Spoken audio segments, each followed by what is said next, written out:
Entonces, tarea nueva, tectónica de placas. El equipo GEL va a presentar la realización de la tarea 9, básicamente, y esperemos que sea de su agrado para todos los que estén viendo. También les deseamos feliz Navidad y Año Nuevo, al igual que Reyes, porque es importante. Como sea, tarea 9, tectónica de placas. Entonces, creo que es importante que comencemos definiendo exactamente qué es la tectónica de placas, ¿no? Es decir, ¿a qué nos referimos? La tectónica de placas no es precisamente referirnos a la placa. Más bien, placa tectónica es un concepto dentro de esta teoría. La tectónica de placas, entonces, es la teoría que expone que nuestra corteza, es decir, la litosfera, se encuentra fragmentada, formando una especie de rompecabezas. Estas piezas se pueden clasificar como continentales o oceánicas, y es bastante fácil deducir por qué ese nombre. Entonces, dichas piezas tienen diferente tamaño y diferente grosor, al igual que la forma. Son formas bastante irregulares. Otra parte importante es que también su composición. Algunas serán más densas, otras menos densas. Entonces, ¿cómo se vería la superficie de la Tierra con este planteamiento de placas tectónicas? Pues bueno, de la siguiente manera. Estas serían las principales placas tectónicas, que supondría entonces la del Pacífico, la de Nazca, la sudamericana, la africana, la euroasiática, la americana, entre todas estas que estamos viendo en el mapa, la Antártica y demás. Entonces, estas son las principales, pero también existen las secundarias. Y es importante porque realmente existen bastantes secundarias. Pero dicha teoría, ¿cómo se originó?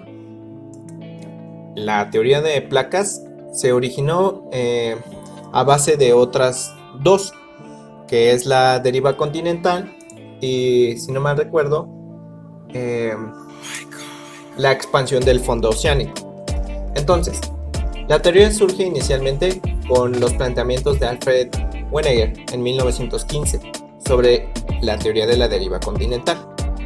Él, realizando sus investigaciones, se dio cuenta que antes todos los continentes formaban uno solo, Pangea, este supercontinente, y que con el paso del tiempo se habían desplazado. El principal problema que tenía Wegener en su tiempo es que no podía demostrar cómo es que esas masas de tierra se habían desplazado, cuál fue el proceso por el que esto fue posible.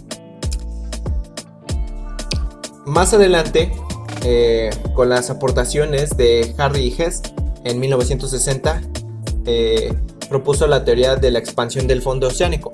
Es decir, el fondo se estaba haciendo más grande. ¿Y por qué se hacía más grande? Por unos movimientos de dichas placas tectónicas, los cuales, al irse separando y liberando material conocido como magma a la superficie, se enfriaba y se volvía a generar nueva corteza, por lo que había más corteza oceánica y se iban expandiendo. Pero él descubrió, gracias al estudio de las ondas sísmicas, que dichos movimientos eran provocados por unas ciertas corrientes. Estas corrientes son las corrientes de convección. Las corrientes de convección son las corrientes de materiales que se producen en el manto terrestre con ayuda de la gravedad. Estas corrientes son las encargadas de desplazar no solo los continentes, sino todas las placas litosféricas que se encuentran por encima. Entonces, basándonos en la imagen que se observa, ¿qué son estas corrientes de convección? Bueno, apoyémonos de esta otra imagen, esta misma. Como habíamos visto en otras clases, descubrimos, gracias al estudio de las ondas sísmicas y su comportamiento, que la composición de la Tierra está dividida principalmente en 4 capas. La corteza, que es donde están las famosas placas tectónicas, y debajo de ella está el manto. el manto es roca fundida básicamente, que por la alta temperatura y por la alta viscosidad, la alta presión, se convierte en un material viscoso, elástico. Entonces, gracias a estas propiedades físicas, se forman las corrientes de convección. ¿Qué sucede exactamente? Bueno, los materiales que están más al interior del núcleo, recordemos,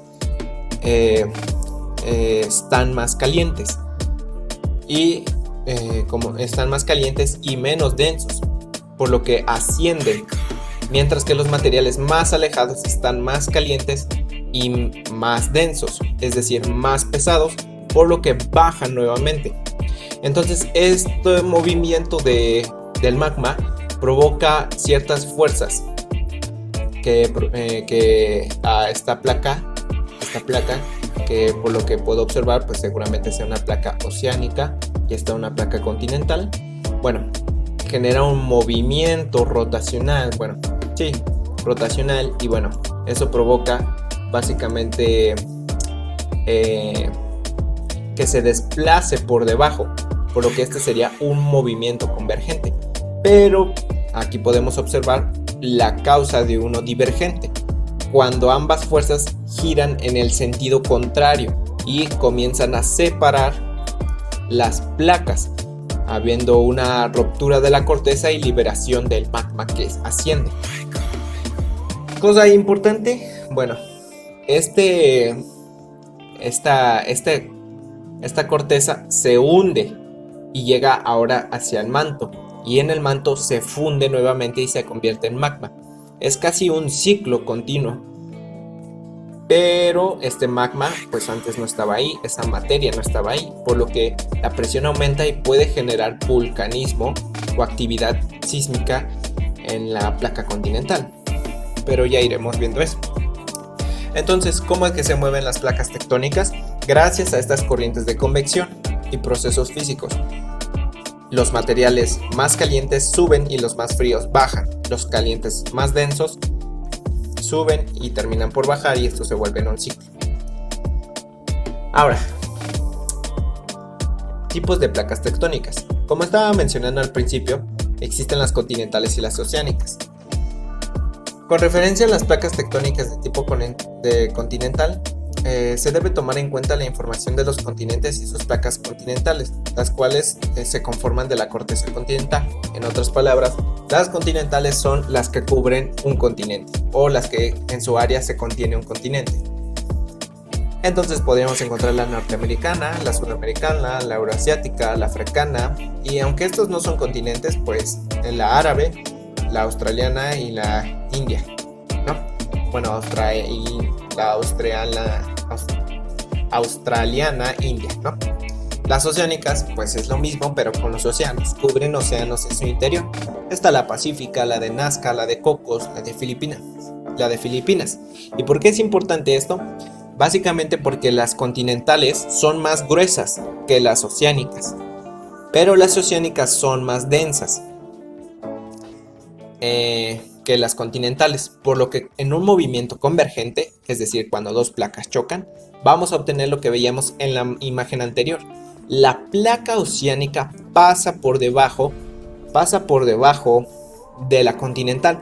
¿Por qué? Porque es más densa y porque es más delgada. Entonces, esto hay que tenerlo en cuenta, porque aquí se formará una fosa, pero ya iremos viendo. Me estoy adelantando un poco, pero es importante conocer esas características. La continental son más gruesas y menos densas, y las oceánicas más densas y más delgadas.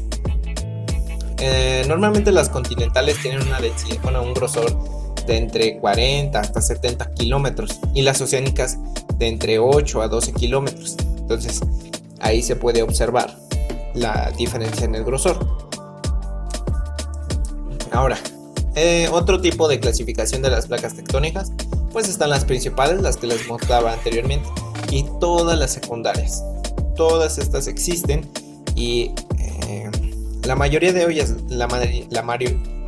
ellas son muy pequeñas y no tienen tanta repercusión o actividad, pero la tienen, y y no se muestran tanto en los mapas, pero son importantes conocerlas también. Entonces, movimientos de las placas tectónicas. ¿Cuáles son estos movimientos? Esto que hemos escuchado, ¿no? Que convergente, divergente, transformante. Esos son los movimientos de las placas tectónicas. Entonces, el primero de ellos, convergente. ¿Qué sucede en el movimiento convergente? Básicamente, tenemos dos placas, independientemente si son continentales o oceánicas. Ambas chocan entre sí, y dependiendo de si es un choque entre continental y otra continental, o oceánica o también oceánica continental, habrá diferentes resultados, pero lo principal es que ambas placas chocan entre sí. Aquí tenemos, por ejemplo, la combinación que podría ser oceánica continental. ¿Qué sucede? Como les comentaba, la oceánica es más densa y va a pasar por debajo de la continental, porque también es más delgada. Este material de la corteza va a pasar hasta el manto, donde va a fusionarse y va a convertirse en magma, que después va a tratar de salir, como les comentaba, y va a haber vulcanismo en la zona, y generalmente formación de ejes volcánicos. Mientras que en la parte de la corteza oceánica va a existir una fosa, es decir, como esta parte se está hundiendo o está tendiendo hacia abajo, va a haber una ligera fosa, es decir, como una cuenca, un hoyo a través de todo el borde entre estas dos placas. Esa va a ser la principal consecuencia de este tipo de movimiento. Igual en casi todas hay sismicidad por el choque de las fuerzas, pero esa es principalmente la característica de un movimiento convergente entre una continental y una oceánica. Ahora, convergencia entre oceánica y oceánica. ¿Qué sucede? Básicamente lo que sucede es lo mismo que en la anterior. Lo que va a suceder es que imaginemos que esta es una corteza oceánica y esta otra oceánica. La corteza oceánica más nueva y por tanto más delgada va a pasar por debajo. Y de la otra, y ese material nuevamente se va a fundir y se va a convertir en magma, por lo que va a haber liberación de ello, de magma, ¿no? En el fondo oceánico. Con el tiempo, ese fondo oceánico, ese volcán submarino, por así decirlo, va a crecer tanto que va a salir del mar, y va a haber unos pequeños volcanes o pequeñas islas que en sí son volcanes activos, que constantemente se están enfriando y volviendo a erupcionar, enfriando y volviendo a erupcionar. Pues bueno, esta es una de las causas de por qué las islas normalmente tienen un volcán activo, pues en su composición, básicamente, porque en sí la isla es un volcán. Es la repercusión de tantas veces que este ciclo se repita. Ahora, convergencia continental. Esta de aquí. ¿Qué sucede aquí? Ambas masas, o mejor dicho, ambas placas tienen la misma densidad y la misma composición, por lo que ninguna pasa por debajo de la otra. O bueno, no tanto como podría ser en las otras combinaciones, por lo que el material no baja sino sube y se comienza a corrugar y formar los sistemas montañosos, sierras, cordilleras y bueno, todo este fenómeno de la orogénesis. Eso va a suceder principalmente cuando exista una convergencia continental, una colisión, por lo que vamos a tener montañas y bastante relieve en la zona. Ahora, el otro movimiento, el divergente. El movimiento divergente de placas es el movimiento que se genera entre dos placas tectónicas cuando se produce la separación entre ellas, brotando lava o magma entre la misma, ¿no? Aquí podemos ver la separación de una oceánica con otra oceánica. Lo que va a suceder aquí es que cuando se libere o cuando se rompa esta corteza, el material menos denso y más caliente va a subir rápidamente, pero se va a encontrar con esta capa de agua que lo va a enfriar rápido, de igual manera, y lo va a solidificar. Entonces ya no va a poder salir más material, pero se generó una costra por toda esta línea que se ve, que si nuevamente se parte, que es lo más seguro, va a tener una altura mucho mayor, y que con el tiempo se van a formar dorsales oceánicas. Es decir, como una serie de montañas a lo largo de todo el borde de la placa tectónica. Sí, básicamente eso es lo que va a suceder. Ahora, movimiento divergente continental. ¿Qué sucede cuando es continental? Es decir, dos placas, pues digamos que terrestres, ¿no? Lo que va a suceder básicamente es lo mismo, pero algo curioso aquí es que con el tiempo se va a ir formando una cuenca. Bueno, va a haber liberación de magma nuevamente, pero se va a enfriar y se va a solidificar.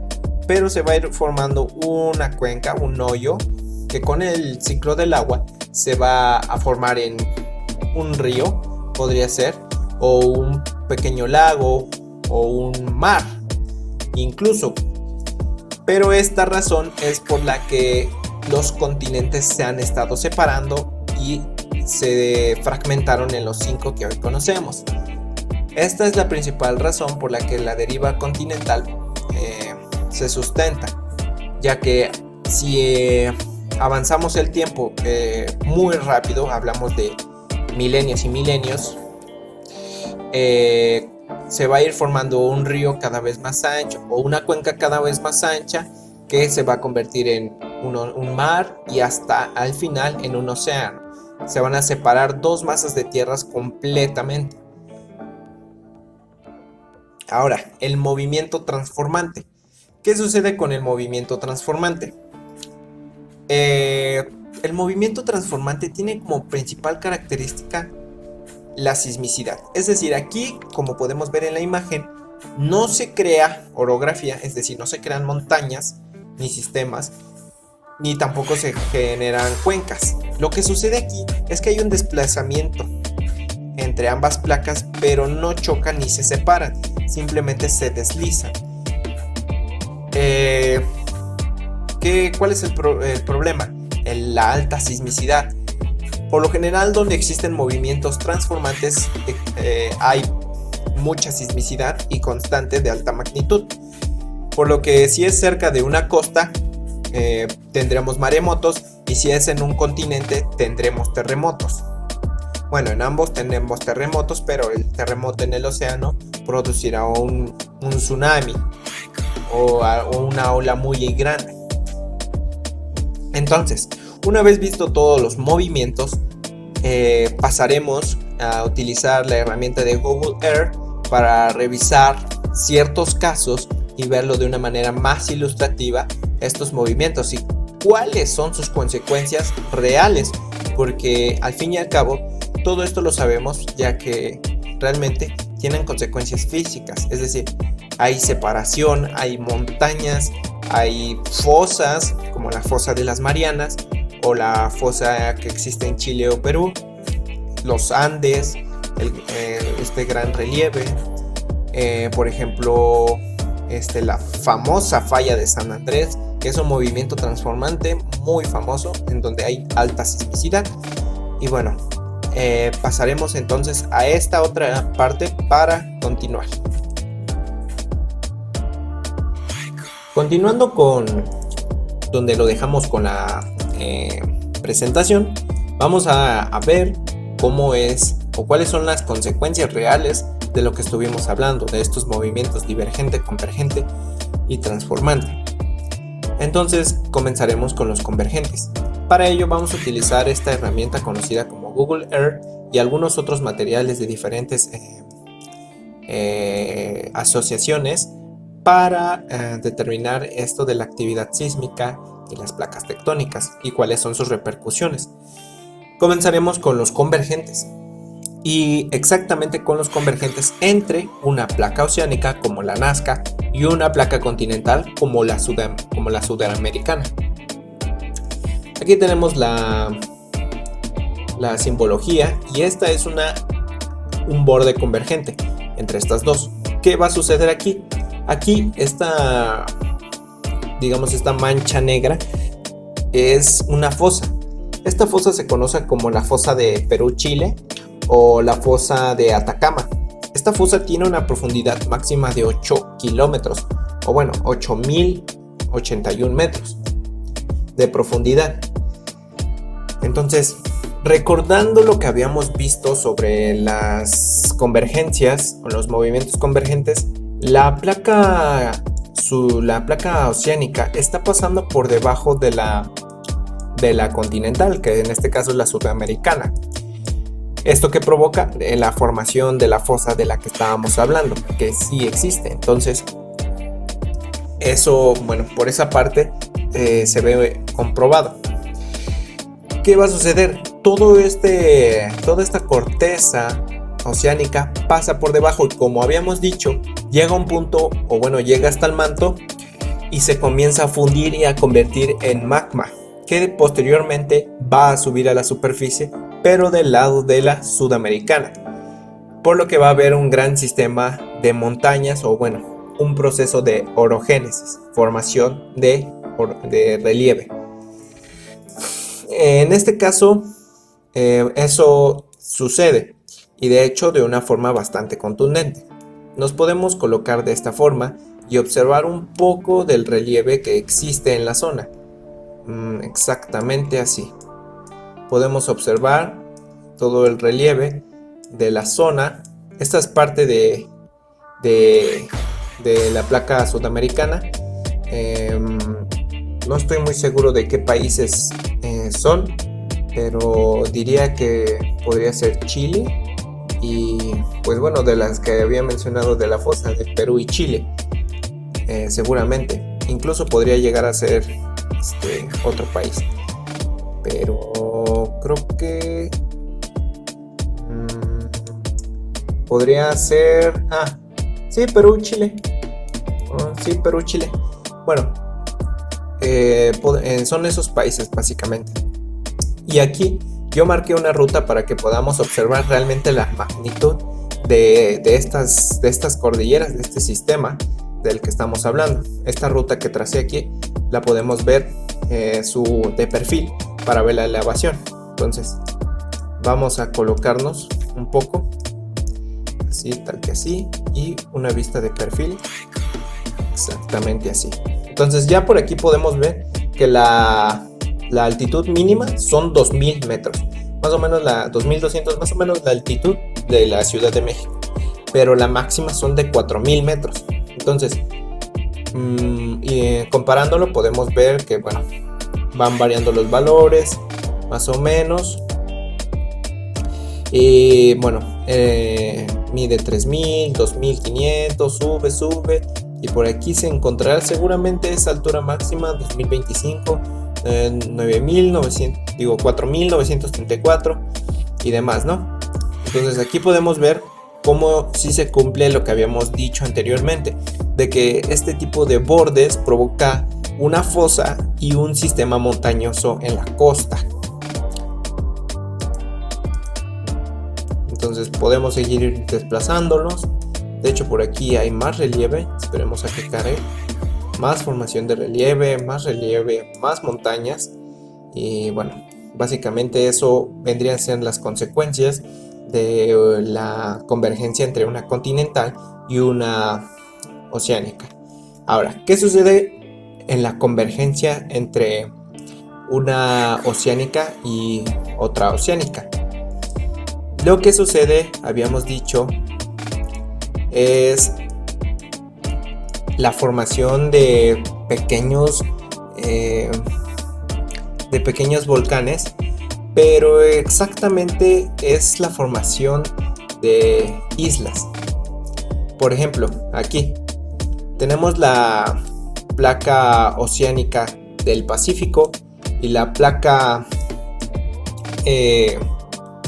pues esta placa, porque la verdad no sé cómo se pronuncia. Pero ¿qué podemos apreciar? Habíamos dicho que cuando convergen dos placas oceánicas, la más nueva va a pasar por debajo de la más antigua y va a suceder lo mismo. Esta corteza se va a fundir en el manto y va a tratar de salir. ¿Y cómo va a salir? En forma de volcanes que con el paso del tiempo se van a convertir en pequeñas islas volcánicas, en un gran sistema de islas volcánicas como por el que tenemos aquí. Aquí tenemos una isla, aquí tenemos otra isla, otras islas. No sé si estos sean volcanes, no, seguramente sí. Otra isla, por allá tenemos otra, por acá tenemos otro sistema de islas. Y así podemos continuar viendo la formación de estas islas que están justo. Miren, por ejemplo, aquí sí parece un volcán. Parece un volcán, a ver si carga. Sí, pareciera ser un volcán. Y bueno, por ejemplo, todo este sistema de islas coincide entre la línea de la convergencia. Ahora, ¿qué sucede entre la convergencia de dos continentales? Pues habíamos dicho que se forma un sistema de cordilleras,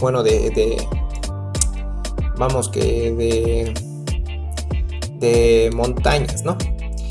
Entonces, por ejemplo, aquí tenemos la placa de la India y la placa euroasiática. Y aquí tenemos una línea en donde nos dice que hay una convergencia. Estas dos placas están convergiendo en este punto. Y de hecho, aquí nos indica que la velocidad es de unos 43 milímetros por año por parte de la India con respecto a la asiática. Entonces, ¿qué tenemos aquí? Aquí tenemos los famosos Himalayas. Por ejemplo, listo. Justo en la línea de convergencia vemos cómo hay una gran cantidad de relieve. Y de hecho podemos hacer lo mismo. Podemos determinar la elevación de dicho relieve trazando una pequeña ruta. Vamos a ver, sí, una pequeña ruta a la cual le vamos a poner altitud. Le vamos a poner Himalayas. Himalaya.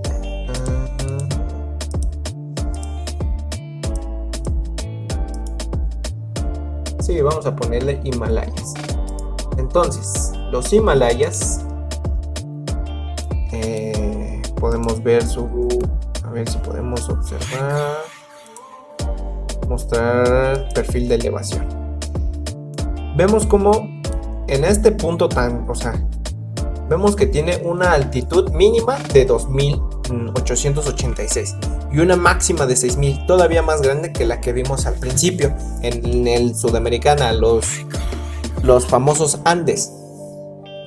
Entonces, aquí podemos ver todo el perfil de elevación, cómo vamos desplazándonos y va variando, ¿no? Va variando, va cambiando y me parece que este último punto que tomamos es el más alto. Sí, casi. Bueno, vemos como la variación del terreno es bastante, pero también la altitud. Así que podemos ver los efectos de estos movimientos, que seguramente, por lo que habíamos explicado, lo que haya sucedido es que la placa índica haya hecho un movimiento de subducción, es decir, nuevamente pasar por debajo de la placa euroasiática y terminar saliendo, pero por esta parte en forma de relieve, en este sistema que realmente es bastante largo. Desde aquí podemos ver que comienza y podemos hacer una medición, de hecho. Sí, dejémoslo. Simplemente marcar eso, que todo este sistema de montañas es provocado por esta línea de convergencia. Igual acá podemos ver más relieve, más formación de relieve, igual coincide con la convergencia entre dos placas continentales, ¿no? Pasaremos al siguiente movimiento, que es el divergente. El divergente, ¿qué sucede cuando divergen dos placas continentales? Y aquí justo al lado, bueno, no tan al lado porque estos son distancias pues bastante más grandes de lo que parecen, tenemos la placa africana y la placa arábica, árabe. Habíamos dicho que cuando dos placas, independientemente si sean oceánicas o continentales, el movimiento divergente se trata de separación. Y aquí podemos ver por la simbología que esta es una separación divergente. Entonces, ¿qué provoca? Provoca la formación de una cuenca, y con el paso del tiempo esta cuenca termina llenándose de agua. Por lo que aquí ya podemos ver que ese proceso ya va un poco avanzado y este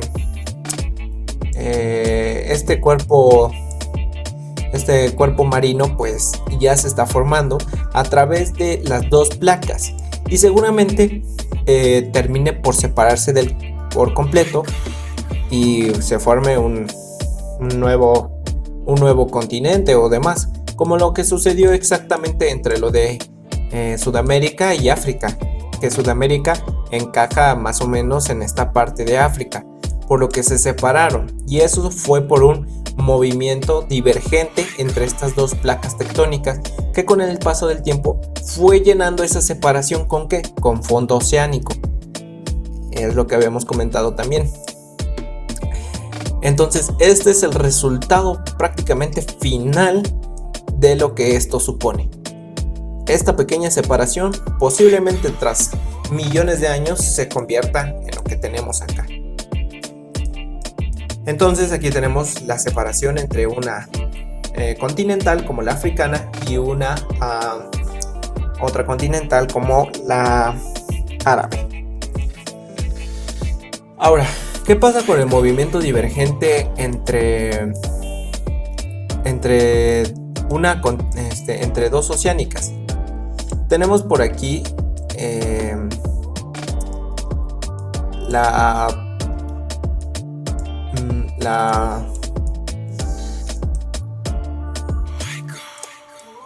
este caso de aquí, que es la cordillera atlántica, que básicamente es la separación entre la africana y la sudamericana, que bueno, ¿qué va a formar? Habíamos dicho que cuando se libera magma en un fondo oceánico, este se solidifica bastante rápido y se forma una cordillera.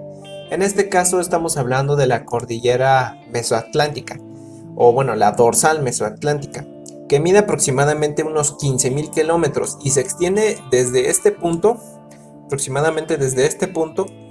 atravesando todo esto hasta por estas zonas. Me parece que si quitamos esto de aquí, podremos observarla de mejor manera. Bueno, si podemos apreciar esta pequeña mancha, esta línea que se puede apreciar es toda la cordillera.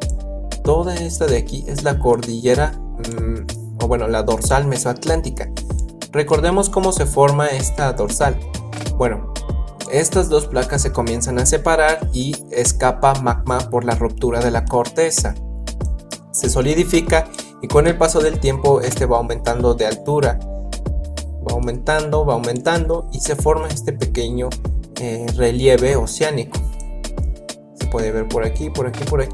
Y ahorita que pongamos las líneas podemos apreciar que prácticamente coinciden. Es casi una calca del recorrido que hicimos a través de todas estas líneas. Bueno, ese es divergente. Ahora, ¿qué sucede con el transformante? El transformante es un movimiento que no genera ni formación de montañas, ni de fosas, ni de cuencas, ni nada de eso. Lo que genera es una alta sismicidad en la zona. ¿Y cuál es la falla más conocida pues la falla de San Andrés, esta que está por aquí. En esta zona hay una alta actividad sísmica y para ello podemos utilizar esta herramienta de aquí que nos muestra la actividad sísmica de la última semana, del último día y de la última hora y la magnitud. En esta zona todos esos puntos son epicentros de sismos y justo coincide con la falla de San Andrés, la más conocida. Si comparamos con otras líneas rojas, por ejemplo, veamos esta cantidad, o sea, es una cantidad bastante considerable de sismos. Por ejemplo, movámonos a otras fallas, por ejemplo, por aquí, y aquí no hay ningún sismo. Aquí por aquí por Guerrero solo ha habido un sismo de 4.3 y bueno, al menos en México es la zona de más alta sismicidad también. Aquí hay otra falla y no hay ningún sismo. Aquí hay otra y no hay ningún sismo. Aquí hay también una gran concentración y en general esas y esta de aquí, si no mal recuerdo, no, esta no era. Esas dos partes, la falla de San Andrés, o sea, no existe pues realmente otra gran un conjunto de sismos tantos como la de San Andrés. O sea, estamos pasando por todo el mundo y no hay una acumulación como la de San Andrés. Es realmente algo considerable, ¿no? Bueno, seguimos pasando por todas las que se consideran fallas por esta alta sismicidad y no encontramos ninguna igual como la de San Andrés. Entonces, esa es la principal característica de las fallas, o bueno, más que fallas, de los movimientos transformantes.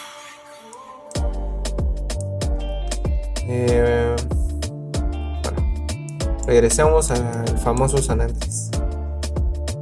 Exactamente podemos observar toda esta cantidad de sismos.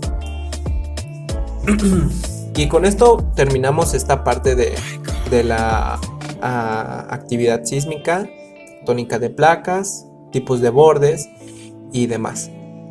Entonces, como conclusión, las principales consecuencias del movimiento de las placas tectónicas son tres: el vulcanismo, la generación de fosas y relieve, la generación de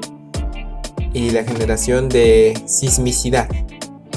Esas son las principales consecuencias de los diferentes tipos de bordes. Dependiendo de cada borde, pues tendremos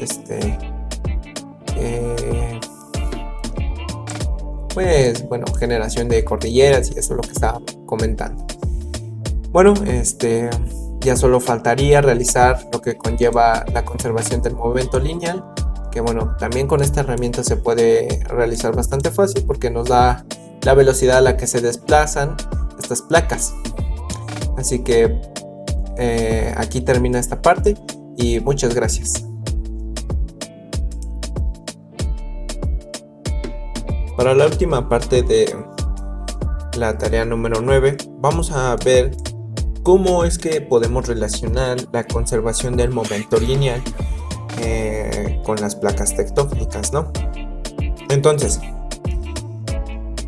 ¿cuándo se va a dar la conservación del momento lineal? La conservación del momento lineal solo se puede dar siempre y cuando en el sistema que estemos analizando, la suma de todas las fuerzas externas sea cero. ¿Esto qué quiere decir? Que aunque se estén aplicando fuerzas en esta dirección, así o así, al final la resultante de todas sea cero, porque tienen sentido contrario y tienen una misma magnitud. Pero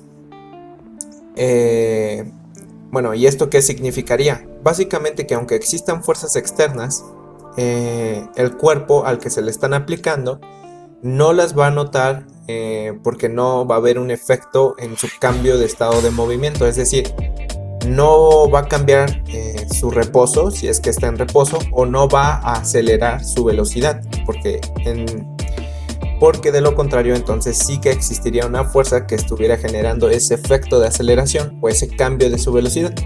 Entonces va a permanecer en reposo o en una velocidad constante, y esta es la primera ley de Newton. Entonces solo se va a conservar el momento lineal o la cantidad de movimiento, que al fin y al cabo cantidad de movimiento también significa energía. Solo se va a conservar siempre y cuando estas sumas de fuerzas sean cero. Otra cosa, las colisiones elásticas e inelásticas. Las colisiones elásticas están relacionadas con esto. El que sea elástica no quiere decir que cuando choquen reboten. Esa es una idea errónea que yo también llegué a creer, pero después de investigar no es así. Las colisiones elásticas básicamente son colisiones en las que la energía cinética, es decir, la energía de los cuerpos en movimiento, permanece constante antes y después del choque. ¿Cuál es el problema de esto? Que normalmente las colisiones elásticas no suceden. ¿Por qué? Porque la energía no se va a mantener, ya que se va a liberar en otro tipo. Por ejemplo, en el caso de los choques entre dos placas tectónicas, lo que va a suceder es que se va a disipar esa energía en forma de ruido, en forma, ondas sonoras, ondas sísmicas, calor, y calor en forma ¿de qué forma? ¿Cómo es que se va a generar calor?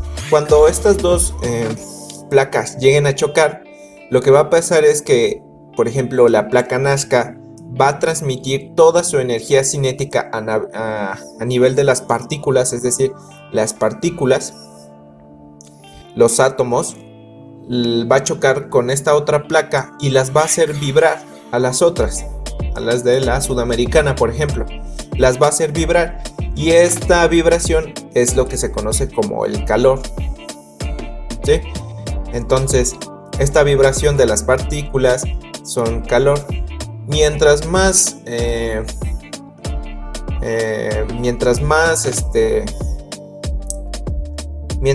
fuertes sean los enlaces, o mientras más difícil sea vibrar las partículas del otro cuerpo, más se va a conservar esta energía. Entonces, si colisionamos un gas donde sus partículas están bastante separadas y son muy fáciles de moverse, pues la energía sí se va a disipar bastante en forma de calor. Y ¿qué son las colisiones inelásticas? Las colisiones inelásticas son las que estaba explicando ahorita mismo. Son las que no se conserva la energía cinética antes y después. Es decir, que se disipa esta energía, y ya dije algunas formas: ondas sonoras, sismos, ondas sísmicas, calor, calor en forma de que haga vibrar las partículas del otro material y demás. Entonces, ¿cuáles son las fuerzas implicadas en el choque de dos placas? Las fuerzas implicadas en el choque de dos placas vendrían a ser las que provoquen las corrientes de convección, como podemos ver en la imagen. Las corrientes de convección lo que están provocando es el desplazamiento de la corteza, pero recordando los esfuerzos de cizalla, estas fuerzas son tangenciales al área de la corteza y hacen que se desplace. Importante, también puede hacer que se deformen, porque las fuerzas no solo hacen que cambie el estado de movimiento, sino también pueden deformar los cuerpos. Entonces, las fuerzas que están implicadas en esta conservación del momento lineal son estas corrientes de convección, por lo que estas fuerzas tienen que resultar en su suma cero. En este caso solo se aprecia un tipo de fuerza, que es las que están en la corteza oceánica o en la placa oceánica, y en el otro lado se puede apreciar una fuerza en el sentido contrario, donde dice litosfera, esa flecha blanca, que es básicamente la oposición que ejerce la placa a ser movida o a ser cambiada su estado de movimiento, que en este caso podríamos decir que es el reposo. Esas son las fuerzas implicadas dentro de este sistema. ¿Cuándo se va a conservar el momento lineal? Siempre y cuando estas sumas de fuerzas sean igual a cero. Entonces, ¿qué necesitamos para calcular si el momento lineal se conserva o no? Necesitamos calcular la masa de las placas tectónicas y su velocidad, básicamente, es decir, su cantidad de movimiento, ¿no? Masa por velocidad es el momento lineal. Tenemos que determinar entonces si el momento lineal o la cantidad de movimiento se conserva antes y después de la colisión. Para esto hay que analizar el fenómeno en dos tiempos, al principio y al final. Nuestro equipo, para determinar estas velocidades y estas masas, realizó la siguiente hoja de cálculo en Excel. A partir de ella fuimos determinando las diferentes placas que existen. Solo utilizamos las principales: la africana, la antártica, árabe y australiana, euroasiático y demás. Investigamos primeramente su velocidad y normalmente viene la velocidad o los datos vienen en centímetros por año o milímetros por año. Entonces, en este caso realizamos una conversión a metros sobre segundo para realizar los cálculos en las unidades que corresponden. Aquí tenemos la velocidad en milímetros por año y acá la tenemos en metros sobre segundo. Y básicamente eso fue lo primero: determinar la velocidad en metros sobre segundo que poseen estas placas. Algunas velocidades de las placas continentales no las pudimos obtener de forma absoluta, por lo que utilizamos el Google Earth para determinar el promedio de estas velocidades. ¿Y cómo? Básicamente, si no mal recuerdo, era en el movimiento de las placas. Habíamos dicho que por aquí nos muestra datos. La Nazca se mueve hacia la sudamericana en 72 milímetros por año en esta posición. Entonces, para las placas que no encontrábamos resultado absoluto o un resultado absoluto en cuanto al movimiento de la placa tectónica, lo que hicimos fue promediar todas estas velocidades para obtener una velocidad promedio, independientemente si la velocidad se mueve en esta dirección, como lo muestran las flechas, o si se mueve en esta otra dirección, que sería esta flecha de aquí. La Nazca contra la Pacífico se está separando y la dirección es esta, o esta de acá. Se está separando la Nazca de la de Cocos en esta dirección. Independientemente de la dirección, solo promediamos las magnitudes. Y así más o menos obtuvimos un aproximado de cuál es la velocidad con la que se mueve esta placa, independientemente de en qué dirección. Entonces, eso lo hicimos con las placas que no pudimos obtener un resultado absoluto. Ahora, para determinar las masas, realizamos otro cálculo. Lo que sí pudimos obtener fue la área en kilómetros cuadrados de cada placa. Estos son los datos que obtuvimos. Aquí la Pacífico es la más grande al parecer, pero tenemos que convertirla también en metros cuadrados para no equivocarnos con las unidades. Bueno, lo que estaba explicando antes de que al parecer fallase la grabación era que había que convertir las unidades, porque los cálculos se realizan con velocidades en unidades en metros por segundo y la masa en kilogramos. Pero nosotros utilizamos la densidad de promedio para determinar cuál podría llegar a ser su masa, lo cual suponía obtener otros datos como el volumen. Y para el volumen tenemos esta área que convertimos primeramente en metros cuadrados y posteriormente con esta área calculamos el volumen total de la corteza, ya sea oceánica o continental, por lo que había que convertir también el grosor en metros para que no hubiese un error en cuanto a las unidades y obtuviésemos metros cúbicos y no metros cuadrados por kilómetro. Entonces, el grosor encontramos que era aproximadamente o en promedio unos 50 kilómetros en la continental, entonces lo convertimos a metros y su densidad promedio era de 2.7 gramos por centímetro cúbico, que realizando la conversión a kilogramos por metro cúbico es de 2.700 kilogramos. Y la continental es menos gruesa pero más densa. Nuevamente también obtuvimos otro dato en gramos por centímetro cúbico y realizamos la conversión. Entonces, hay que saber que para calcular la masa es igual a la densidad por el volumen. Entonces, es importante clasificar a las placas tectónicas si es continental o oceánica. ¿Por qué?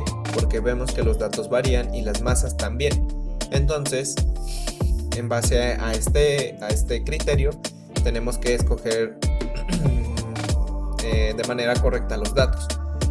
En este caso, pues la hoja de Excel, pues utilizamos la función si para determinarse si este valor es continental o oceánica, y dependiendo de ello, use estos valores o estos otros. Así es como obtuvimos las masas y las velocidades, todos en las unidades que corresponden.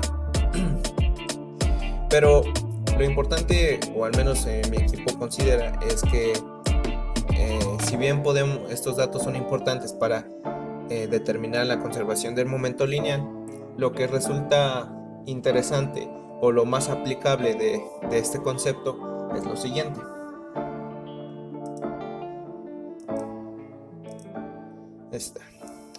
¿Qué sucede?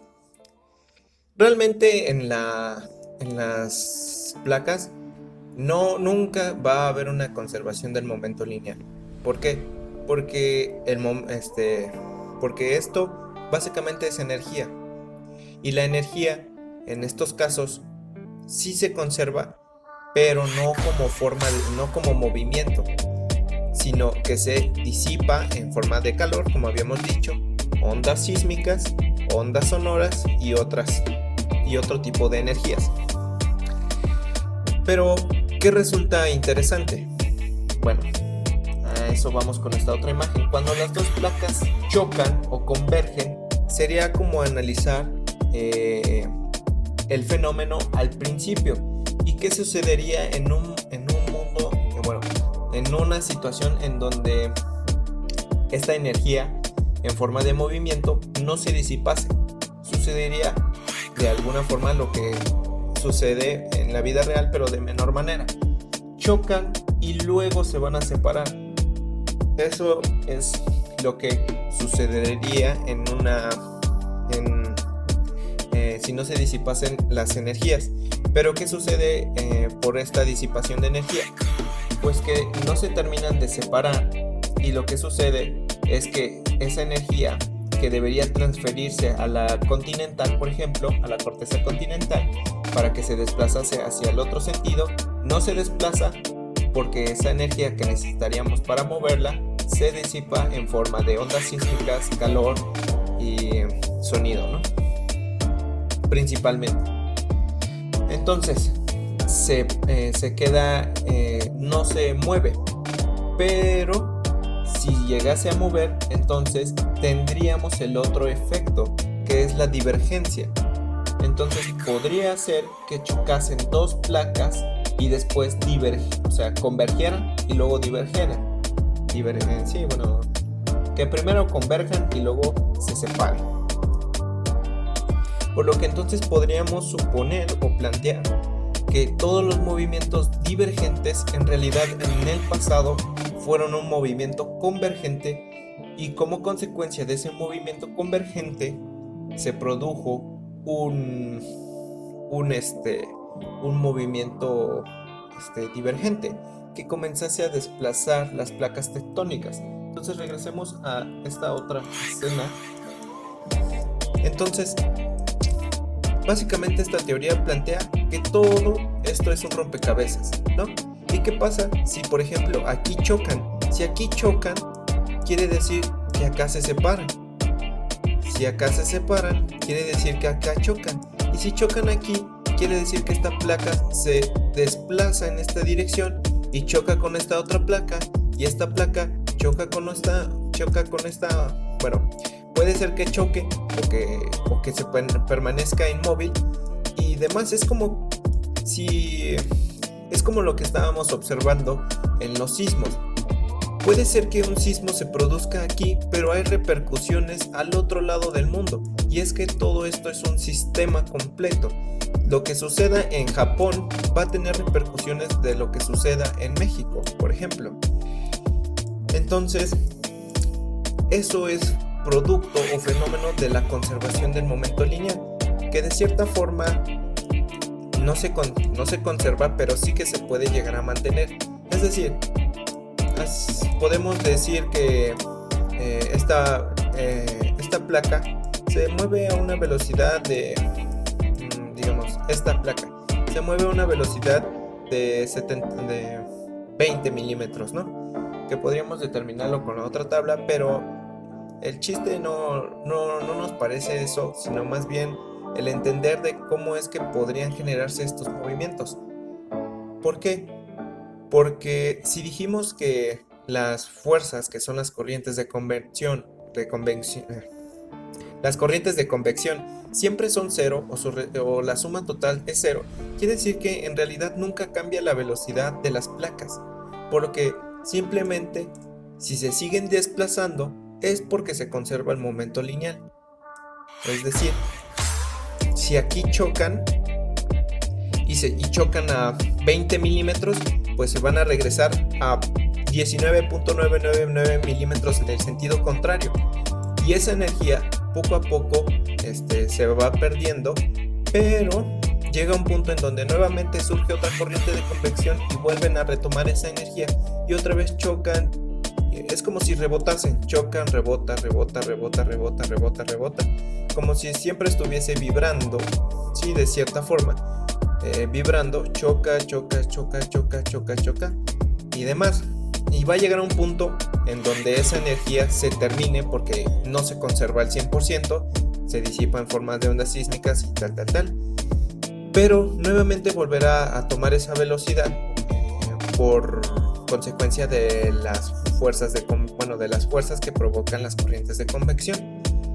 Pero lo interesante aquí es ese hecho de que en realidad toda la Tierra es un sistema, y perfectamente esta teoría explica lo que estaba comentando, de por qué lo que sucede en otra parte del mundo puede llegar a afectarnos, ya que todas están conectadas prácticamente. Y en general esa es la conclusión final que podríamos ofrecer sobre la tectónica de placas, la conservación del momento lineal, cómo es que funciona, los diferentes movimientos, sus repercusiones, y cómo es que hemos determinado pues los bordes. Básicamente hemos determinado los bordes por las consecuencias, ¿no? Si aquí hay montañas, quiere decir que aquí hay un movimiento convergente. Si aquí hay una dorsal, quiere decir que aquí hay un movimiento divergente. Y esa es la manera en cómo hemos determinado estos bordes de las placas tectónicas. Y constantemente se están generando nuevas, o estamos encontrando, sobre todo en las partes del océano, que es el lugar menos explorado del mundo, junto con la Antártida. Bueno, no sé si esta es la Antártida, creo que sí. Bueno, entonces esa es la manera en cómo hemos determinado los bordes y que al fin y al cabo todo esto está relacionado. Aquí, por ejemplo, podríamos decir, aquí en este momento es un movimiento convergente, pero quizá a lo largo del tiempo se convierta en un movimiento divergente y se comienzan a separar. Y si esta se separa, quiere decir que acá va a chocar. ¿Por qué? Porque si esta se mantiene en reposo, esta va a chocar hasta encontrarse nuevamente con esta placa y comenzar un movimiento convergente que inclusive podría crear otro continente, ¿no? ¿Quién sabe? El punto es básicamente ese. Ahora, ¿qué pasaría si por ejemplo chocan y en muchos años este se convierte en un movimiento divergente, se comienzan a separar, pero sucede que esta también se desplaza en esta dirección? Pues jamás convergerían y seguiría siendo un movimiento divergente, aunque esta placa se desplace en este sentido. Simplemente va a llegar un punto, a lo mejor esta es una velocidad mayor y nunca la va a alcanzar. Pero si esta velocidad disminuye porque llega a colisionar de este lado, entonces esta sí que va a llegar a alcanzarla en algún momento y van a realizar ahora un movimiento convergente que comienza a generar cierta relieve y, como mencionaba, a lo mejor formar un nuevo continente. Y en general, bueno, eso sería todo por el equipo GEL. Esperemos que les haya sido útil.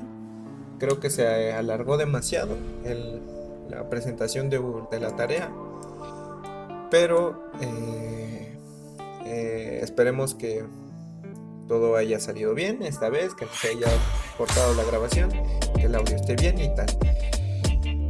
Como sea, muchas gracias por haber visto el video y pues eso sería todo. Si dije alguna barbarie, pues ni modo, son los nervios. Hasta luego.